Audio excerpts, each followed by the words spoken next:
श्री शिवाय नमस्तुभ्यम दोस्तों। आप सभी लोग जानते हैं कि इस बार निर्जला एकादशी 2 दिन पड़ रही है और 2 दिन पड़ने के कारण लोगों के मन में बहुत बड़ा प्रश्न है कि हमें निर्जला एकादशी का व्रत कब रखना चाहिए। 6 जून 2025 के दिन रखना चाहिए या 7 जून 2025 के दिन रखना चाहिए। उसका सबसे बड़ा कारण ये है दोस्तों, क्योंकि निर्जला एकादशी साल की सबसे बड़ी एकादशी होती है और निर्जला एकादशी का व्रत जो भी पूर्ण रूप से निर्जला रखता है, पूरे विधि विधान के साथ रखता है, उसको साल भर की पूरी 24 एकादशियों का यहाँ पर फल एक साथ मिल जाता है। इसलिए इस एकादशी का इतना ज़्यादा बड़ा विशेष महत्व होता है। इसलिए सभी लोग इस निर्जला एकादशी की सही तारीख जानना चाहते हैं कि किस दिन वो व्रत रखेंगे, तो उन्हें पूरे साल भर की गई 24 एकादशियों का फल एक ही एकादशी को करने से यहाँ पर मिल जाएगा। ठीक है, अब देखो, आप सभी लोग जानते हो कि निर्जला एकादशी के नाम में ही समझ आता है कि ये एकादशी निर्जला रखी जाती है, मतलब बिना जल के और बिना खाए पिए जो है ये एकादशी रही जाती है, तभी हमें इस व्रत का यहाँ पर पूर्ण फल मिलता है। तो देखो, यहाँ पर सबसे पहली चीज, 2 तिथियों के को लेकर लोगों के मन में प्रश्न है कि हमें जो है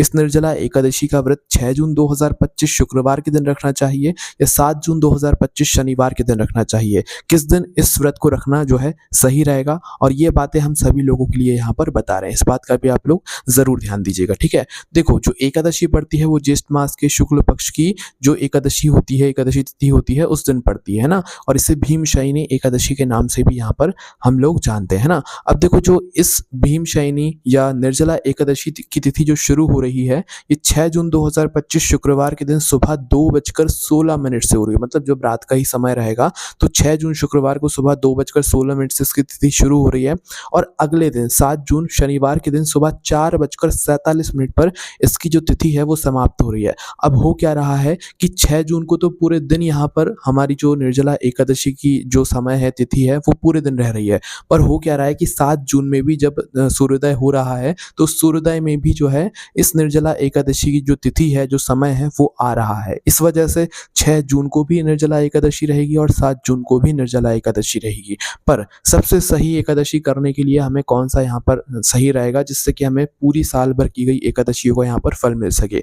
अब देखो, सबसे पहली चीज तो 6 जून 2025 के दिन अगर आप लोग निर्जला एकादशी का व्रत रखते हो तो आपको इस व्रत का पारण दोपहर में करना पड़ेगा, मतलब दोपहर के 1 बजे, करीब 1 बजे के बाद आप लोग इस व्रत का पारण कर सकते हैं। ठीक है, और अगर आप लोग 7 जून के दिन इस निर्जला एकादशी का व्रत रखते हो तो आप इस व्रत का पारण जो है सुबह सुबह अगले दिन 8 तारीख को कर सकते हो। अब देखो, 6 जून के दिन जब आप पूरे दिन भूखे प्यासे रहोगे और अगले दिन भी 1 बजे तक आपको भूखे प्यासे रहना पड़ेगा, तो इससे हो सकता है कि आपकी हालत जो है खराब हो सके, है ना। और जो भी शास्त्र और मतलब शास्त्र वगैरह कहते हैं, वो ये कहते हैं कि जिस एकादशी की तिथि में द्वादशी तिथि आ रही हो, मतलब जो एकादशी के एक दिन जो बाद जो तिथि पड़ती है, जिस दिन वो तिथि पड़ रही हो ना, उस दिन की एकादशी को करने में ज़्यादा फायदा रहता है और उस दिन की एकादशी का व्रत रखना ज़्यादा सर्वश्रेष्ठ है, जो कि है दोस्तों 7 जून 2025 का दिन। हालांकि ऐसा बिल्कुल नहीं है कि 6 जून 2025 में आप लोग मतलब व्रत नहीं रख सकते। अगर आपके गली मोहल्ले इलाके में, आपके परिवार में अगर 6 जून को निर्जला एकादशी मानी जाती है तो आप उस दिन व्रत रखो।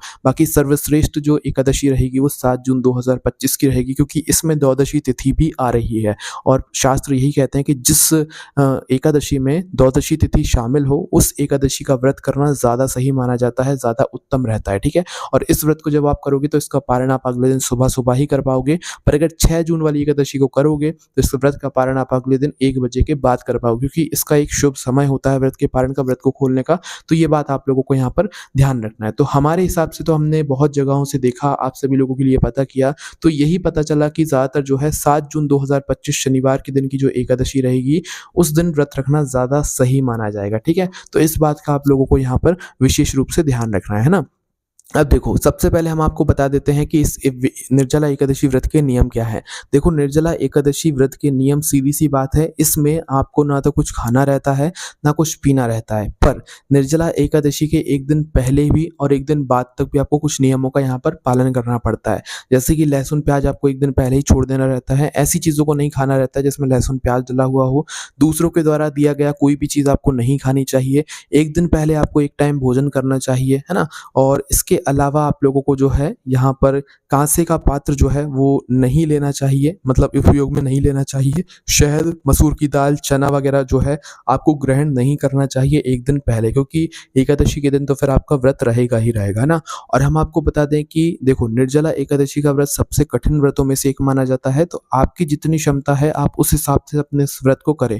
किसी के ऊपर कोई ज़बरदस्ती नहीं है। अगर आप लोग हर साल निर्जला एकादशी का व्रत पूर्ण रूप से निर्जला करते आ रहे हैं तो आप वैसे ही करें, कोई दिक्कत नहीं है। क्योंकि इस व्रत का पूर्ण फल, मतलब साल की सभी 24 एकादशियों का फल हमें तब मिलता है जब हम लोग पूर्ण रूप से निर्जला व्रत रखते हैं। निर्जला मतलब कि बिना पानी के पूरे 24 घंटे तक, है ना। और हमारा व्रत तभी पूर्ण होता है जब हम सूर्योदय से लेकर अगले सूर्योदय तक व्रत रखते हैं। मतलब इस बीच में ना तो हम पानी पी सकते हैं और ना तो हम लोग कुछ खा सकते हैं। तो इस बात का आप लोगों को विशेष रूप से ध्यान रखना है ना। इसके बाद में दोस्तों हम आप लोगों को बता दें कि अगर आप लोग इस व्रत को कर रहे हो तो वैसे तो आपको कोशिश यही करनी चाहिए कि आप निर्जला इस व्रत को रखो। पर अगर आप लोग निर्जला नहीं रख रहे हो तो आप पानी पीकर भी इस व्रत को रह सकते हो, जैसे हम नॉर्मल जो और एकादशी पड़ती हैं उनको रहते हैं, ठीक है।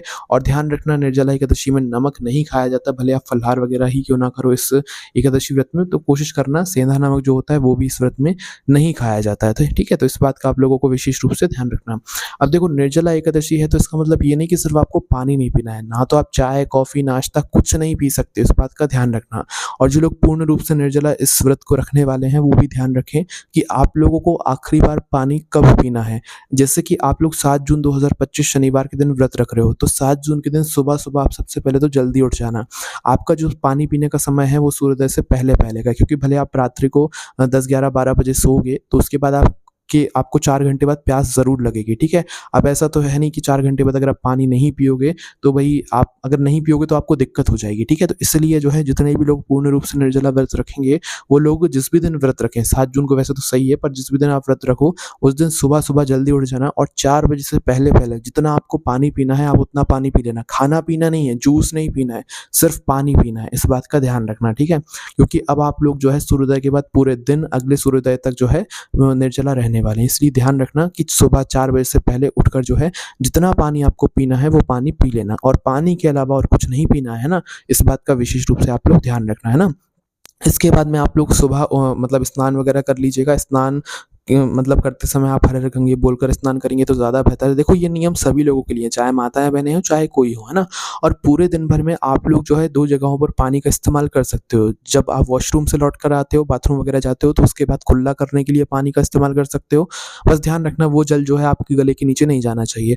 दूसरा, आचमन के लिए, जब आप अपने घर में पूजन के लिए बैठो या संकल्प वगैरह लो, तो उस जगह पर आप जो आचमन करोगे वह आचमन भी आप ग्रहण कर सकते हो जल के रूप में। उससे भी आपका व्रत नहीं टूटेगा, इस बात का ध्यान रखना, ठीक है? तो ये 2 जगहों पर आपको छूट मिलती है। जो लोग पूर्ण रूप से निर्जला एकादशी का व्रत रख रहे हैं, उनको ये सारी चीज़ें जो है वो लोग कर सकते हैं ना। तो 2 जगहों पर आप अपने मुँह में पानी ले सकते हो, है ना। इसके बाद में जो पूरा दिन आपके पास रहेगा ना, इस पूरे दिन में आप लोगों को विशेष कुछ नियमों का यहाँ पर पालन करना है। जैसे कि आप लोगों को इस पूरे दिन में जो है सिर्फ़ और सिर्फ़ भगवानों के नाम का ध्यान करना है, कथाएँ सुनना है, भले टीवी में, मोबाइल में, कहीं पर भी सुनो, पर फालतू की चीज़ें नहीं करना है। आपको किसी से मतलब झूठ नहीं बोलना है, अपशब्द नहीं बोलना है, किसी का दिल नहीं दुखाना है, और सबसे ज़रूरी चीज़ मौन रहना है।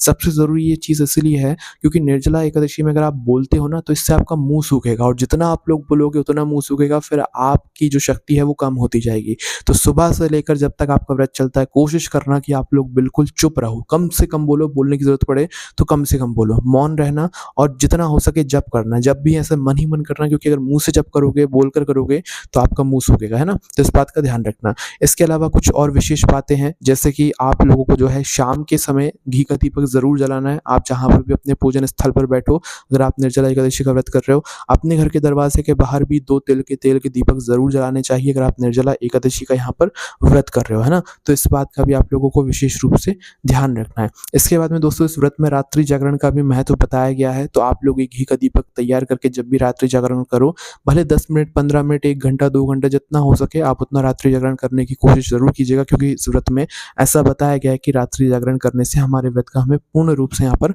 फल मिल जाता है। और देखो, हम आपको बता दें कि इस व्रत में सोया सोया नहीं जाता है। दोपहर के समय आप कोशिश करना कि आराम कर लो, पर रात जैसी नींद मत लेना, सोना मत, है ना? निर्जला एकादशी के व्रत में सोया नहीं जाता, वरना फिर हमें हमारे व्रत का पूर्ण फल नहीं मिलता है। तो इस बात का ध्यान रखना कि दोपहर में मत सोना और रात्रि में थोड़ा बहुत भगवान के नाम का जाप करके, जागरण करके ही सोना। भले पूरी रात आप लोग जागरण ना भी कर पाओ तो थोड़ा बहुत जागरण ज़रूर कर लेना, है ना? इसके अलावा दोस्तों, जो आप लोग जैसे जिस दिन भी आप लोग व्रत रख रहे हो ना, तो ध्यान रखना कि भले 6 जून को रखो, चाहे 7 जून को रखो, तो आप लोग जब भी सुबह उठोगे तो आपको इस दिन ब्रश नहीं करना है। आप जो रोज़ अपना ब्रश करते हो ना, उससे ब्रश नहीं करना है। चाहे आप दंत मंजन करते हो, चाहे कोई-सा मंजन करते हो, आपको उस मंजन का भी उपयोग नहीं करना है, ना तो ब्रश का करना है। और ऐसा बताया गया कि दातुन का भी जो इस दिन इस्तेमाल नहीं किया जाता है। तो सबसे सही इस दिन यही रहेगा कि नॉर्मल आप अपनी उँगली से अपने दाँतों को इस दिन साफ कीजिएगा। कोई भी ब्रश या मंजन वगैरह का उपयोग मत कीजिएगा, क्योंकि सभी में नमक मिला हुआ होता है और नमक इस दिन भूल से भी नहीं लिया जाता है ना? तो इस बात का आप लोगों को ध्यान रखना है। मंजन वगैरह या ब्रश वगैरह आप लोगों को अपने मुँह के अंदर नहीं डालना है, वरना फिर आपका जो व्रत है वो कहीं न कहीं पूर्ण रूप से आपको उसका फल नहीं मिल पाएगा। अब दोस्तों, जिन-जिन लोगों की औषधि चल रही है, जिनकी दवाई चल रही है और वो हर साल इस व्रत को रखते हैं, तो उन लोगों के लिए भी ये बात है। देखो, अगर आप लोगों की दवाइयाँ वगैरह चल रही हैं और वो दवाइयाँ आपको खाना ज़रूरी है, तो आप उन दवाइयों को खाने के समय पर आप जल को पी सकते हो, ठीक है?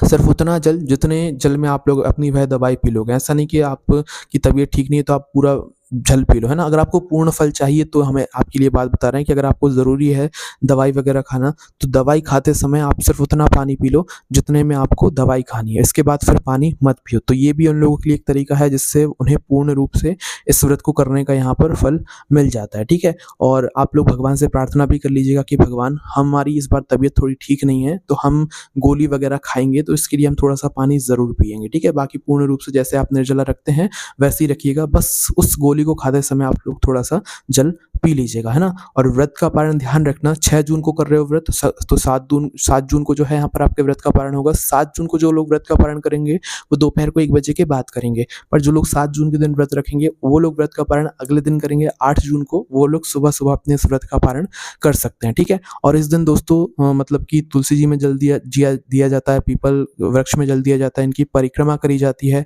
सुबह-सुबह जब आप उठते हो ना, तो आप लोगों को जो है स्नान वगैरह करके सूर्यदेव को भी जल इस दिन ज़रूर देना चाहिए। इस दिन जो भी दान पुण्य आप करते हो, उस दान पुण्य का फल कभी खत्म नहीं होता है, इसलिए दान पुण्य भी इस दिन करना बिल्कुल मत भूलिएगा। भले छोटी से छोटी चीज़ दान करो, पर आप लोग दान ज़रूर करना, ठीक है? और इसके अलावा दोस्तों, हम आपको बता दें कि एक चीज़ और है जो कि आप लोगों को दान इस दिन ज़रूर करना चाहिए। एक मिट्टी का घड़ा लेकर उसमें पानी भरकर अलग से चीनी या गुड़ लेकर आपको इसका दान करना चाहिए। किसी भी ज़रूरतमंद व्यक्ति को आपको ये देना चाहिए, ब्राह्मण या ब्राह्मणजनी को ये दे देना चाहिए, ठीक है? ये बहुत अच्छा दान माना जाता है। वैसे दान में आप अनाज, चावल वगैरह भी दान कर सकते हो, ठीक है? और इसके अलावा जो है, हमने आपको सारे नियम बता ही दिए हैं। बाकी अगर अभी भी आपके मन में कोई प्रश्न है इस निर्जला एकादशी के व्रत से जुड़ा हुआ, तो उसे हमसे कमेंट करके पूछ सकते हैं। हमारी वेबसाइट bulnathbhakt.com पर भी आप लोगों को ये सारी जानकारी पढ़ने के लिए मिल जाएगी। ओम नमः शिवाय, जय भोले बाबा, श्री शिवाय, नमस्तुभ्यम।